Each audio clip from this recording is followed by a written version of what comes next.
மித்ரா, உன் ரூம்ல இந்த மைக்க செட் பண்ணது யாரா இருந்தாலும் அதை என்னால மன்னிக்கவே முடியாது.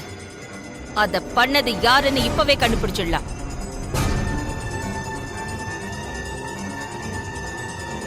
யார் வச்சிருப்பா? அருண், நான் எல்லாம் வைக்கலாமா? நான் நீ வச்சிருப்பேன்னு சொல்லல. நீ போய் சிசிடிவி ஃபுட்டேஜ் எடுத்துட்டு வா. மித்ரா ரூம்குள்ள போய் அத செட் பண்ணது யாருன்னு சிசிடிவி ஃபுட்டேஜ பார்த்தா தெரிஞ்சிடும். ஓகேம்மா. போ. யார் இந்த வேலையை பார்த்தது?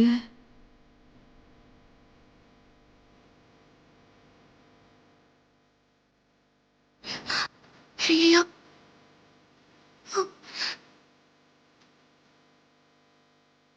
ஒன்றும் ஆகாது. பயமா இருக்கு. அமைதியா இரு. வர வர இந்த வீடு சிபிஐ ஆபீஸ் மாதிரி மாறிக்கிட்டு இருக்கு.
என்னடி இது?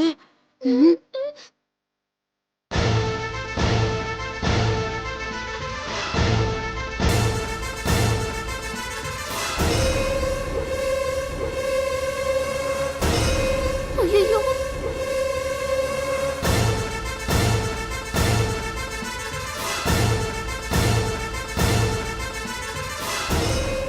அத்தை அப்படி பார்க்காதீங்க அத்தை. அந்த மைக்குக்கு எனக்கு எந்த சம்பந்தமும் இல்ல அத்தை. மித்ராக்கா ரூம்ல நான் மைக் செட் பண்ணல அத்தை. என்ன நம்புங்க அத்தை. நீ மித்ரா ரூம்குள்ள போயிட்டு வர்றது ரெக்கார்ட் ஆயிருக்கு. உனக்கும் அந்த மைக்குக்கும் சம்பந்தம் இல்லைன்னா எப்படி நம்புறது? உமா, பதுங்கி பதுங்கி நீ ரூம்குள்ள போறதும் திருட்டுத்தனமா வெளியே வரதும் கிளீனா தெரியுது அங்க. இதுக்கப்புறமும் நீ உண்மையை மறைக்க முடியாது உமா, சொல்லு.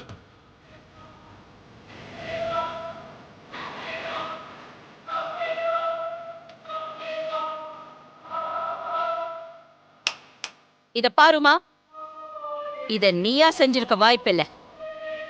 வேற யாரோ சொல்லித்தான் நீ இந்த வேலையை செஞ்சிருக்கணும். ஏய், ஒழுங்கா உண்மையை சொல்லு. யார் சொல்லி நீ மித்ரா ரூம்குள்ள போய் இந்த மைக்க செட் பண்ண? ஐயோ பெரிய அத்தை, நான் சத்தியமா மைக் செட் பண்ணல. என்ன நம்புங்க. அப்புறம் எதுக்காக நீ மித்ரா ரூம்குள்ள பதுங்கி போன? அவசரமா வெளியில வந்த?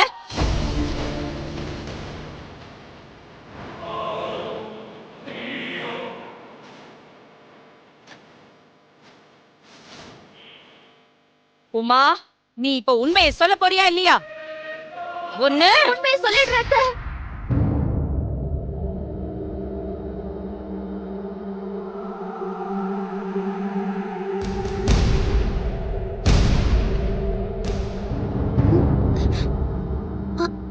அது வந்து மித்ராக்கா ஃபாரின் சாக்லேட் வச்சிருந்தாங்க. எனக்கு ஒண்ணு மட்டும் தான் கொடுத்தாங்க. எனக்கு ஃபாரின் சாக்லேட்னா உசுரு அத்தை. அதான் அவங்களுக்கு தெரியாம சாக்லேட் எடுக்க ரூம்க்கு அடிக்கடி போயிட்டு வந்த அத்தை.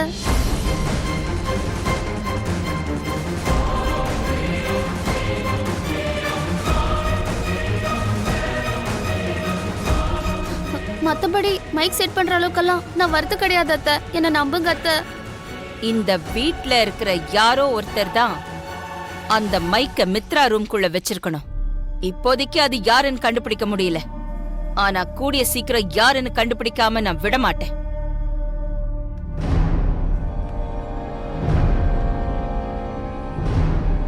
உங்க எல்லாருக்கும் ஒண்ணு சொல்லிக்கிறேன். இந்த வீட்டோட மூத்த மருமக, நான் முடிவு பண்ண மூத்த மருமக மித்ராதான். அவளை யாரும் சந்தேகப்பட்டு கண்காணிச்சு துப்பறிற வேலையெல்லாம் வச்சுக்காதீங்க.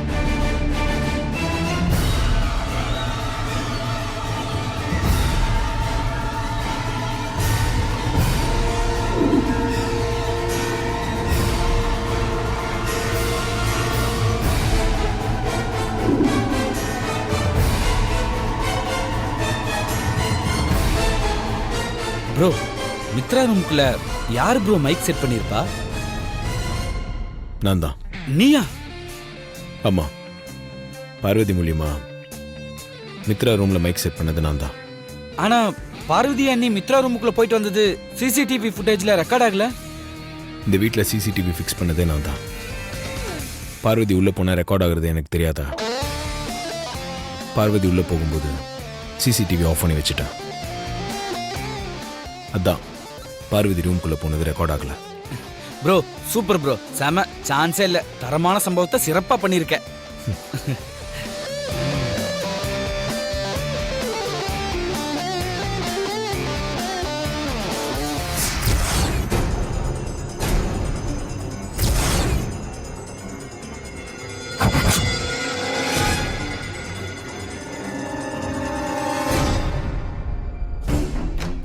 இந்த ஆதாரம்லாம் வச்சு பார்க்கும்போது மித்ரா நந்தினியோட தங்கச்சின்றதுல எந்த டவுட்டும் இல்லை.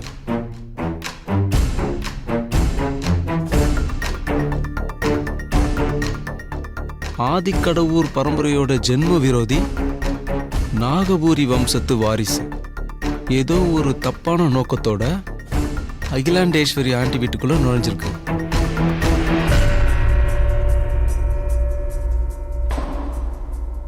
ஆதி மித்ரா கல்யாணம் நடக்கக்கூடாது.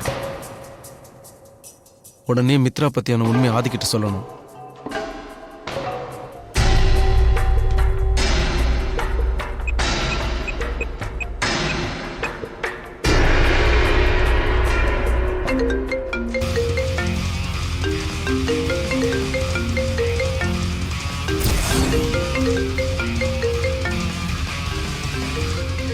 தீபக் கால் பண்றான்.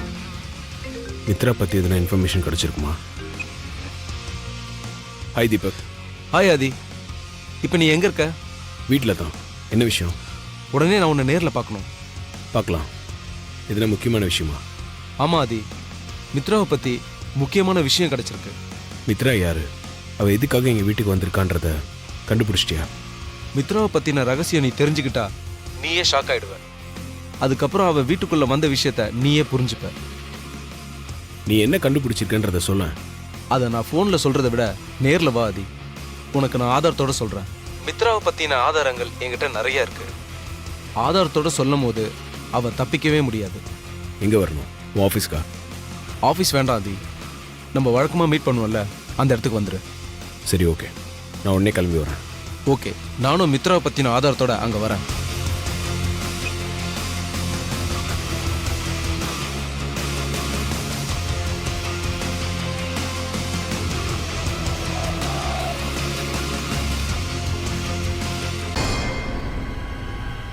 ஏன் ரூம்குள்ள மைக் செட் பண்ணது யாரா இருக்கும்?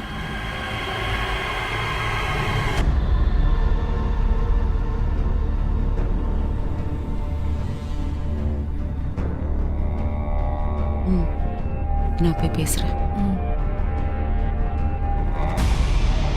மித்ரா,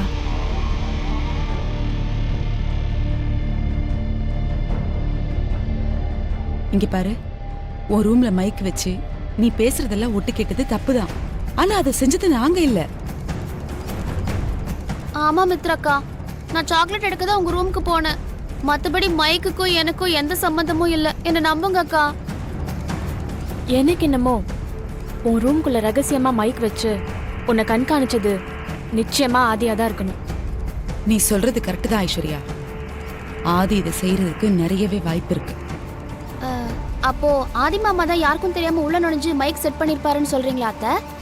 மைக் செட் பண்றது அவன் ஐடியாவா இருக்கலாம். ஆனா செட் பண்ணது அந்த சமையல்காரியா தான் இருக்கும். Correct aunty. பார்வதி மூலமா ஆதி தான் மித்ரா ரூம்குள்ள மைக் செட் பண்ணிருக்கணும். எனக்கு ஒரு சந்தேகம் அத்தை. என்ன உன் சந்தேகம்? இல்ல, மித்ராக்கு ரூம்குள்ள நான் சாக்லேட் எடுக்க போனது அதெல்லாம் சிசிடிவி ஃபுட்டேஜ்குள்ள வந்துருச்சுல்ல. அதே மாதிரி பார்வதி அக்கா ரூம்குள்ள மைக் செட் பண்ண போயிருந்தா அப்போ பார்வதி வந்திருக்கணும்ல. பார்வதி தான் வரலையே. அப்போ பார்வதி எப்படி மைக் செட் பண்ணிருக்க முடியும்? உமா கேக்குறது கூட கரெக்டான கேள்விதான் ஆண்டி. மித்ரா, இந்த வீட்ல சிசிடிவி கேமரா ஃபிக்ஸ் பண்ணலான்னு சொன்னதே ஆதிதான். அப்படி சொன்னவனுக்கு அந்த கேமரால அந்த சமையல்காரி பதிஞ்சிருவான்னு தெரியாதா? அந்த நேரத்துல அவன் அந்த கேமராவை ஆஃப் பண்ணி வச்சிருப்பான். இல்லைன்னா எல்லாம் முடிஞ்சதுக்கு அப்புறம் அந்த ஃபுட்டேஜை அவன் அழிச்சிருப்பான். கரெக்ட் தான் ஆண்டி. அந்த ஆதிய பழி வாங்கணும்னா அந்த ஆதிக்கு பிடிச்ச பார்வதிய பழி வாங்கணும். அந்த பார்வதிய ஏதாவது ஒண்ணு பண்ணணும் ஆண்டி. பண்ணுவோம்.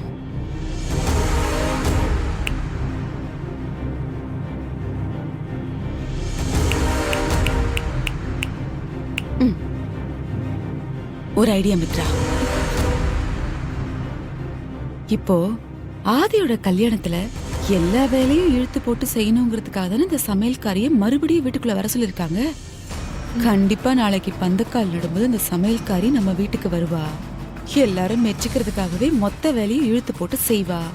அப்படி செய்யும்போது நம்ம அந்த விசேஷத்துல வெடிக்கிறதுக்காக பட்டாசு வாங்கி வச்சிருப்போம்ல, முதல்ல அதை அவ கையில கொடுத்து பத்திரமா வச்சுக்க சொல்லணும். அதுக்கப்புறம் அவ அசந்த நேரமா பார்த்து அதுல தீய வச்சு கொளுத்தி விட்டுற வேண்டியதான்.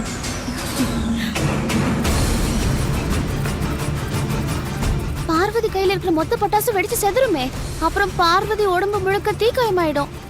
அப்புறம் அவளால எழுந்து நடக்க கூட முடியாதே. இந்த கல்யாணம் முடியற வரைக்கும் அவ எந்திரிச்சு நடக்கவே கூடாது. அவளுக்கு இதுதான் சரியான தண்டனை. அந்த பார்வதி கையில பட்டாசு கொடுத்து அத பத்த வச்சு அவளை படுக்க வைக்கணும். நாளைக்கு பாரு, நான் பத்த வைக்கிறதுல ஆதி எப்படி ஆடி போறான்னு. பார்வதி,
நீதானே தீபக் மீட் பண்ணலான்னு சொன்னான்.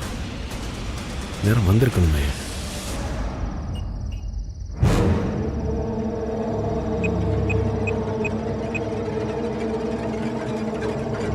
This number is currently switched off. Please try again later.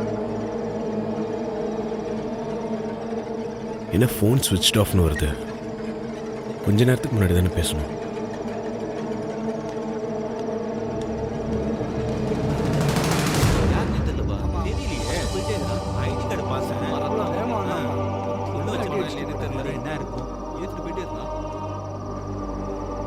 Yeah sir, யார் தேடி வந்தீங்க?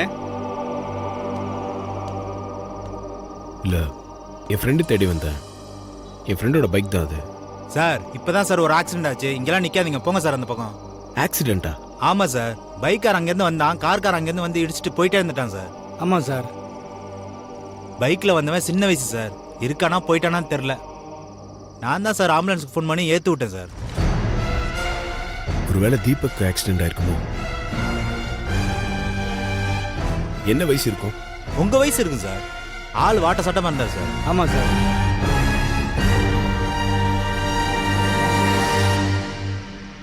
இவரா? ஆமா ஆமா ஆமா சார், இவரே தான் சார். சார் உங்களுக்கு தெரிஞ்சவரா சார்? ஆமா, தெரிஞ்சவர் தான். அவர் எந்த ஹாஸ்பிட்டல் கூட்டு போயிருக்காங்க? இங்க பக்கத்துல இருக்கிற ஹாஸ்பிட்டல் தான் சார்.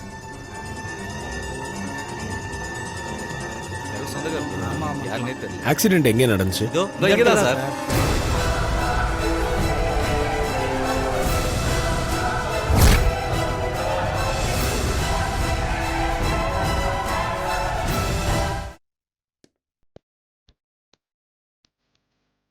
எக்ஸ்கியூஸ் மீ, சொல்லுங்க சார். கொஞ்ச நேரத்துக்கு முன்னாடி தீபக்னு ஒருத்தர் ஆக்சிடென்ட் ஆகி இங்க அட்மிட் பண்ணாங்களா? கொஞ்ச நேரத்துக்கு முன்னாடி ஆக்சிடென்ட் ஆகி ஒருத்தர் அட்மிட் ஆனாரு. ஆனா அவர் தான் தீபக் தெரியல. அவர் இப்ப எப்படி இருக்காரு? எந்த ரூம்ல இருக்காரு? ஒரு நிமிஷம். Room number 81. Thank you. It's okay.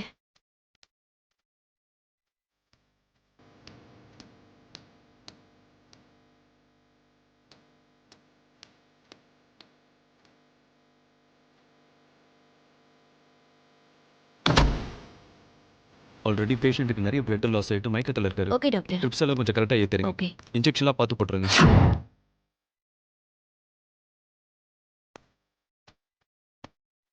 கொஞ்சம் கேர்ஃபுல்லாக பார்த்துக்கோங்க. டாக்டர். ஓகே. இப்ப எப்படி இருக்கு அவருக்கு? ஆமா, நீங்க யாரு? அவருக்கு என்ன வேணும்? நான் அவரோட ஃப்ரெண்டு தான். என்னை மீட் பண்ண வந்த இடத்துல தான் அவருக்கு ஆக்சிடென்ட் ஆயிடுச்சு. இப்போ எப்படி இருக்கு டாக்டர்? ஆக்சிடென்ட் நடந்ததால அவருக்கு தலையில பலமா அடிபட்டிருக்கு. அதனால சுயநினைவை இழந்து மயக்கத்தில் இருக்காரு. எப்போ அவருக்கு நினைவு திரும்பும்? கரெக்டாக சொல்ல முடியாது. கொஞ்சம் கிரிட்டிக்கல் கண்டிஷனில் தான் இருக்காரு. அப்சர்வேஷனில் தான் இருக்காரு. எதா இருந்தாலும் நாளைக்கு காலையில் தான் சொல்ல முடியும். சிஸ்டர், பேஷண்ட்டை பற்றின டீட்டெயில்ஸ் எல்லாம் தெரிஞ்சுக்கணும்னு சொன்னீங்கல்ல, சார் வந்திருக்காரு, ஓகே கேட்டுக்கோங்க. டாக்டர்.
இருண்ணா.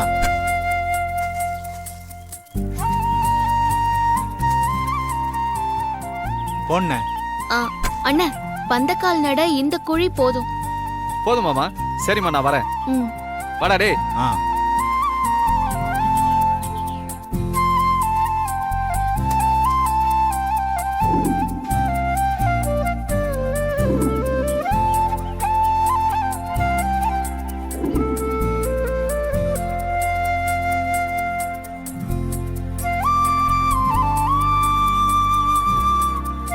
நமஸ்காரம்மா. வாங்க. ஐயா, பந்தக்காலர கொம்பு எடுத்துன்னு வந்துருங்க. சரிங்க. என்ன பார்வதி, எனக்கு முன்னால வேலையில ஆரம்பிச்சிட்ட போல இருக்கு. அப்படி இல்லைங்கய்யா, இப்பதான் பிள்ளையார் பிடிச்சிட்டு இருக்கேன். ஓஹோ, ரொம்ப சந்தோஷம். பிள்ளையார் பிடிச்சி இந்த இலையில வச்சிருமா, நான் பூஜைக்கு ரெடி பண்றேன்.